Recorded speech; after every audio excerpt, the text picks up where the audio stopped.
कथा नंबर 2। सकट महाराज की दूसरी कथा। हाथ में फिर तिल ले लीजिए और गणेश जी को चढ़ाइए। जब कथा पूरी हो जाए तो चढ़ाइए। हाथ में लेकर तिल और फूल लेकर कथा सुनिए। एक नगर में एक राजा रानी रहते थे। वहाँ एक पंडिताइन भी रहती थी। वो सकट का व्रत रखती थी। सकट महाराज की कृपा से उसको एक लड़का था। वो अपने लड़के को लेकर रहती थी और लड़के को अपने बहुत प्यार करती थी, क्योंकि बहुत मुश्किल से उसको लड़का हुआ था। एक दिन वहाँ के राजा ने ढिंढोरा पिटवाया। कहा कि सबके लड़के बलि दिए जाएंगे। तो ये सुनकर ये बात पंडिताइन को भी पता चली। पंडिताइन बहुत परेशान हुई। बोली, अब मैं क्या करूं, मेरा लड़का भी बल दे देंगे, मैं क्या करूं, मेरा एक ही लड़का है और मैं क्या करूंगी। बहुत परेशान थी, बहुत परेशान थी। वो रात दिन सो नहीं पा रही थी।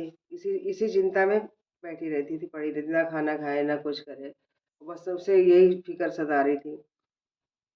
एक दिन सकट महाराज ब्राह्मण का वेश रख करके आ गए। उनके हाथ में एक सुपारी थी और एक डंडा था। तो उन्होंने सकट महाराज ने पंडिताइन से कहा कि तुम क्यों परेशान हो। तो पंडिताइन ने बताया कि यहाँ के राजा ने ढिंढोरा पिटवाया, कहा कि सबके लड़के बलि दिए जाएंगे, आवा में डाल दिए जाएंगे, मैं क्या करूँ, मेरा लड़का भी डाल देंगे, तो मैं क्या करूँगी, इसलिए मैं चिंता में रहती हूँ। तो सकट महाराज ने वो सुपारी और डंडा जो था उनको दिया, पंडिताइन को दिया और कहा कि देखो, जब बलि दी जाए तुम अपने लड़के को ये सुपारी और डंडा हाथ में पकड़वाना और उससे कहना, जब तुम्हें आवे में डालें कहें तब तुम ये कहते हुए घुसना कि सकट सुपारी बेंत डंडा, सकट सुपारी बेंत डंडा, ये कहते हुए आवे में चले जाना, तुम्हारा कुछ नहीं होगा।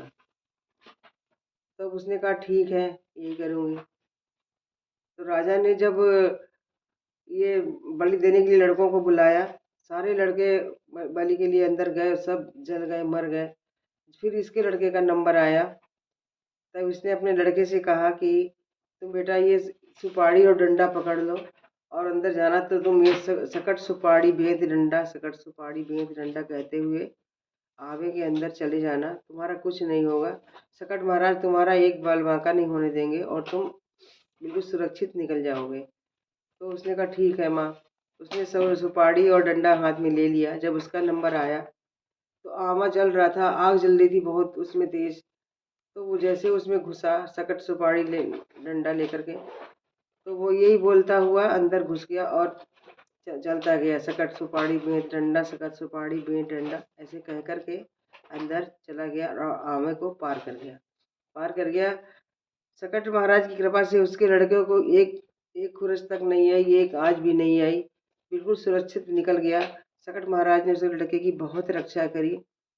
हे सकट महाराज, जैसे आपने उसके लड़के की रक्षा करी वैसे सबके लड़कों की रक्षा करना।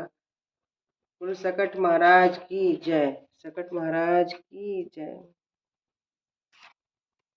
अब तीसरी कहानी सुनाते हैं, क्योंकि 4 कथा होती है इसमें, तो तीसरी कहानी सुना रही हूँ मैं। बोल सकट महाराज की जय। हाथ में तिल ले लीजिए और फिर जब पूरी कथा हो जाए तो चढ़ा दीजिए।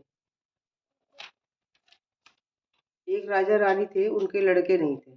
उन्होंने सकट महाराज से कहा, सकट की पूजा थी तो उसमें बोले कि मैं जब मेरा लड़का होगा तो मैं सकट का व्रत रखूंगी, करूंगी और कुंदवारा भरूंगी।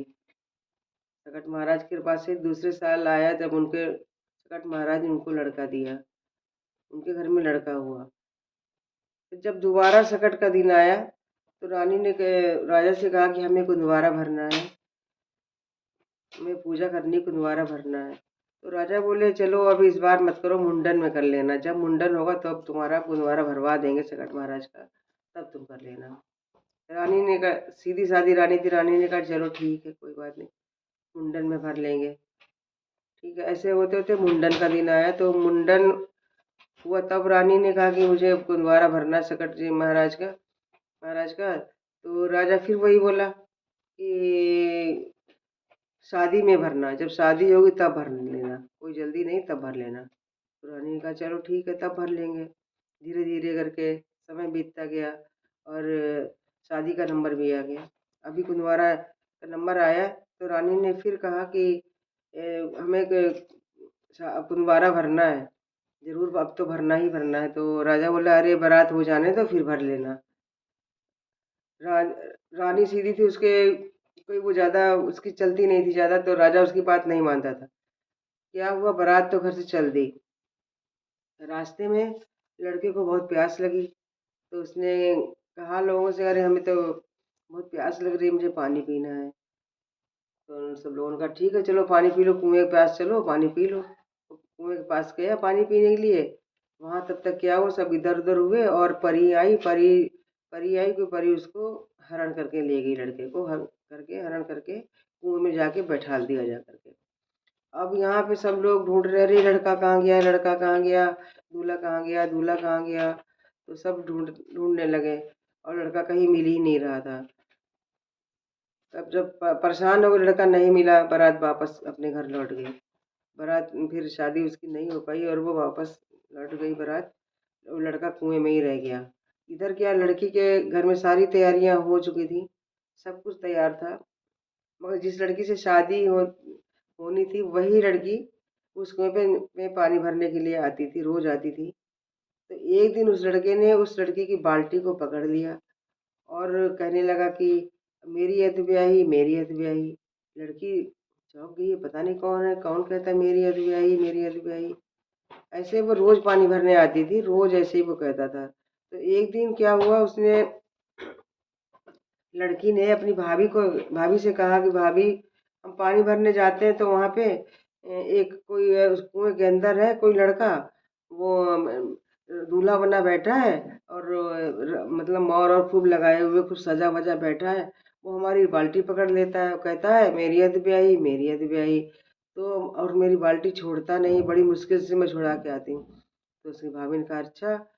बारात तो लौट ही गई थी, तो उसको लगा कि कहीं वही तो नहीं है कहीं, तो वो चलो हम देखते हैं। तो बोला उसकी भाभी और वो लड़की दोनों कुएं पर गई। कुएं में गई तो झांक कर देखा, वहां पे एक झरोखे में एक लड़का बैठा हुआ है। वो सब लगाए हुए जामा नीमा सब पहने, मोर और लगा के पगड़ी बांध करके दूल्हा बैठा हुआ है। तब उसने कहा देखो भाभी यही बैठा, यही मेरी बाल्टी पकड़ लेता है। तो भाभी ने कहा बोला हाँ है तो वो। तब फिर वो दोनों घर गई, घर में अपने अपने वहाँ लड़की के पापा को बताया, पिताजी को बताया कि पिताजी वहाँ पे ऐसा ऐसा है, कुएं पे लड़का कोई उसके अंदर है। तो पिताजी भी गए देखने, देखा हाँ सच में।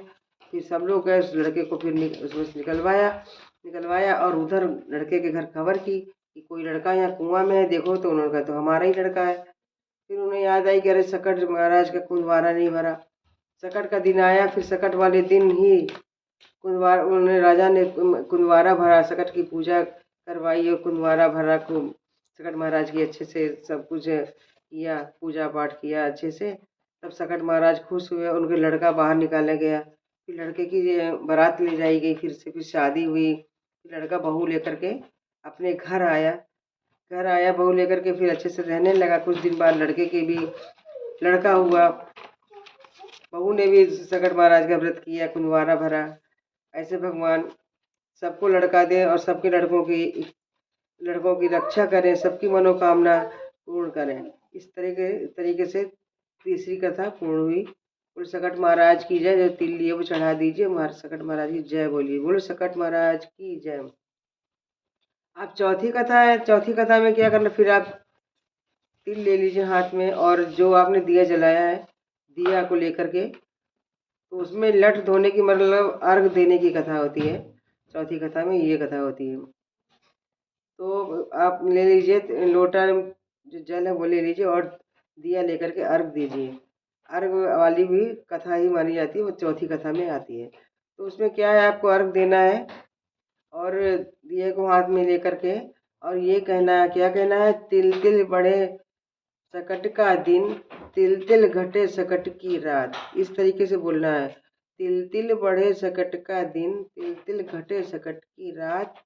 और जो लड़के का नाम होता है उसका नाम लेकर के उसकी माँ मनावे माघ मास की रात। इस तरीके से ये अर्घ देते समय बोलना है। ऐसा बोलते रहो और 4 बार अर्घ देना है। गणेश भगवान को, सकट महाराज को देना है और सकट महाराज की जय बोलो और आरती सकट महाराज की करो। आरती के बाद तिल वगैरह लेकर के पारण करिए और सकट महाराज की जय बोली। सकट महाराज ही सकट महाराज, जो जो इस कथा को सुने सबकी मनोकामना पूर्ण करना, सबके बच्चों की रक्षा करना, कृपा का बनाए रखना। बोलो सकट महाराज की जय।